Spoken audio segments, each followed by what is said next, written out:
Hi everyone, so here we are. I'm just at the Milton Keynes hub charging up to have a look around something different. So you've seen my recent review of my 2017 i3. This time we're going to see a little bit inside and see what makes up that car.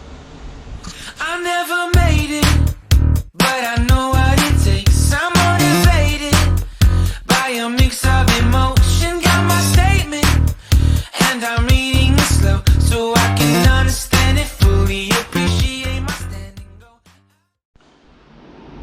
So as you can see, we're going to pan around the car, and you can see the split shots, but the split shots show both my car and the inside of the car, that shows things like the battery, the motor, the drivetrain, and various other parts, as well as the battery tray that sits along the bottom of the car. So this should give you a good view of actually how this car's made up, and more importantly, how less there is to go wrong. As you can see, it's a carbon fibre shell with reinforcements all around. Now this particular model has been blown up, i.e. it's been leveled up slightly to show the inside and the battery, so it's not usually that height.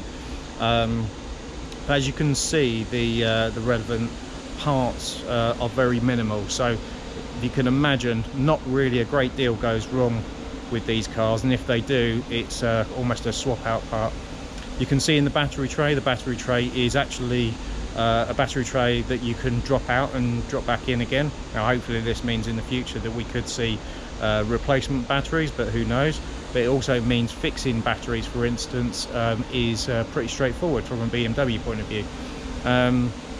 You can also see the motor that sits in the back of the car, as well as some of the drivetrain that sits towards the front of the car as well.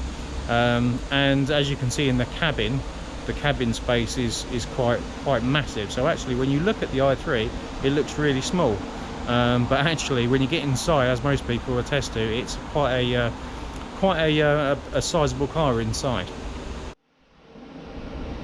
So hopefully you enjoyed that little split view of the i3 and the insides and the outsides of the i3. Hopefully it gives you a bit of insight into what makes up the i3 and what components or lack of components go into the car, and as well as how it's made. It's modular, which is always good in new modern cars, and you can really just see a really interesting detailed look of inside the car. So anyway, if you've liked this episode, please like, please subscribe, don't forget to share and check out some of my other videos, and if you feel obliged to, check out my Patreon site if you want to contribute to make this channel even better. Thanks very much.